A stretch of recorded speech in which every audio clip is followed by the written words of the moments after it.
Allah Resulü'nün namı celili üzerinde güneşin doğup battığı her yere ulaşacağını ifade ediyorsunuz. Bu bizim için bir emir midir? Bu açıdan hicreti değerlendirebilir misiniz? Bu söz onun sözüdür.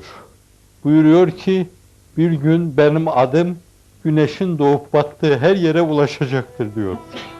Demek ki kutuplarda azıcık, yarım saatliğine bile güneşin doğup battığı yerler vardır. Oraya bile ulaşacak. Aslında meseleyi öyle almamalı. Mekanı zikredip o mekana hulul edecek insanı anlamak lazım. Yani gecesi gündüzü olan insanların bulunduğu her yere benim namım ulaşacaktır. Şimdi bu gaybi bir haberdir. Fakat gaybi haberden daha çok bizim için gösterilen bir ufuktur, bir gaye-i hayaldir. Bize verilmiş bir hedeftir. Diyor ki siz benim adımı, namı celilimi güneşin doğup battığı her yere götürün. Götürmek için o bir avuç atında eğer olmayan, atının ağzında gemi olmayan, baldırı çıplak derken takdir sözüyle söylüyorum. Hicaz'dan ayrılan baldırı çıplak, o baldırı çıplaklara ruhum kurban olsun. Atların cidiko kemikleri üzerinde dünyanın dört bir yanına o namı celili Muhammed'i götürmek için at koşturdu durdular. O anil merkez hareketin, merkez kaç hareketin gücü bir yere kadar gitti durdu. O merkezden hızını alan güç bir yerde bitti durdu. Bayrak taşıyan kollar bir de yerde yoruldu, bayrak bırakıldı. At çatladı, silah işlemez oldu, kılıç köreldi, yay açılmaz oldu, ok gitmez oldu. Ve gele gele size geldi. Götürebildikleri yere kadar götürdüler. Bize getirenlerin de ruhu şad olsun. Biz bir Asya milletiyiz. Onlar Hicret-i Seniye'nin 80. senesinde Buhara'ya gelmeselerdi, 40. senesinde Maveraun Nehre ulaşmasalardı biz nereden Müslümanlığı öğrenecektik? O ilk Müslümanlar İslam'ı çok iyi yorumlamasalardı, bizim anladığımız manada seslendirmeselerdi, nasıl böyle bir Müslümanlığı anlayacaktık? Ama her bir fani gibi onların da bir ömrü vardır. Onlar da ömrü tabiilerini tamamladılar ve göçüp gittiler Allah'a. Vazife başında gittiler. Şimdi gele gele bu vazife size düştü. Ama acıdır çok. Allah Resulü'nün namı celili güneşin doğup battığı her yere gidemedi henüz. Sizin arkadaşlarınız Sibiryalarda yaz günleri sıcağın 30-40 derece olduğu, kış günleri de soğuğun 60 derece olduğu bir yerde o namı celili Muhammed'i şöyle veya böyle tutturabilir miyiz diye uzay yazı yazar gibi oraya o namı yazmaya çalışıyorlar. Eskimolların ülkesine. Bilmem ki Güney Kutup'ta insan var mıdır oralara kadar dünyanın her yerine namı celili Muhammed'in götürülmesi.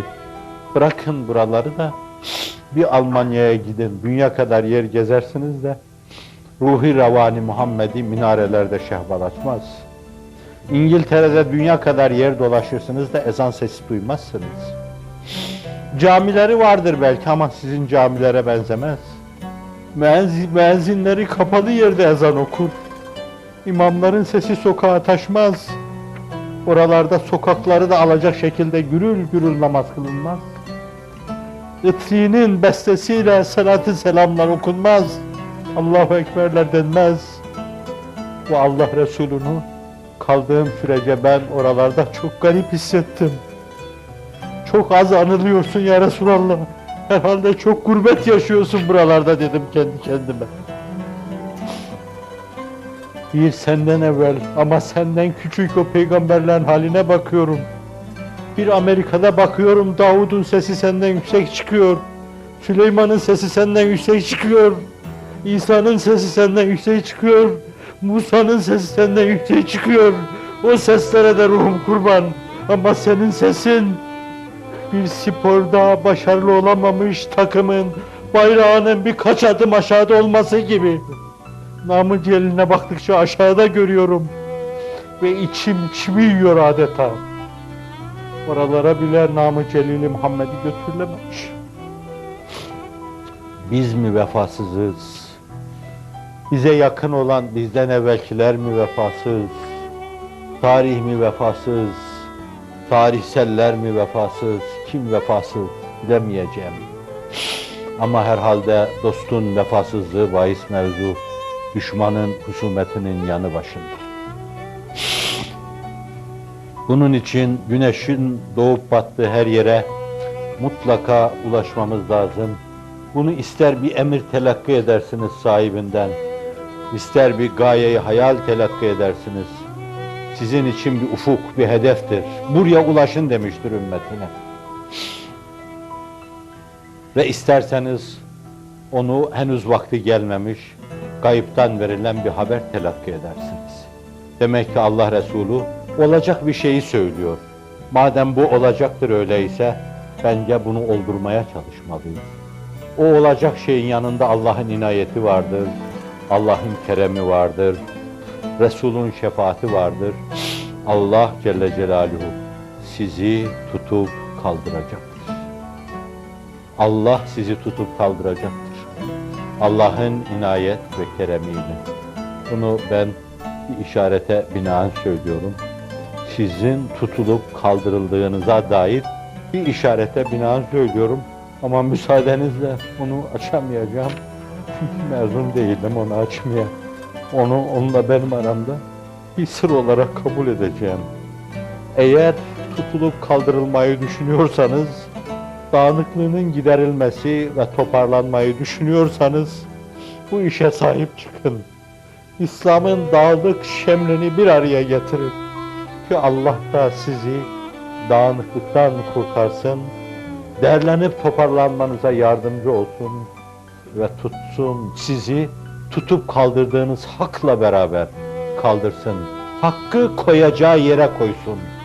Hak sahiplerini, ihkaka hak yapanları hakkı kaldırıp koyduğu yere koysun. Ben sizden fazla bir şey istemiyorum. İstemeye hiç hakkım yok. O konumda da değilim. Ama başlattığınız şu şeyi devam ettirmenizi istirham ediyorum. Allah aşkına, Resul'ün hatırına, şanlı tarihinizin hatırına, tarihinizde sizin garip bir hadise değil bu.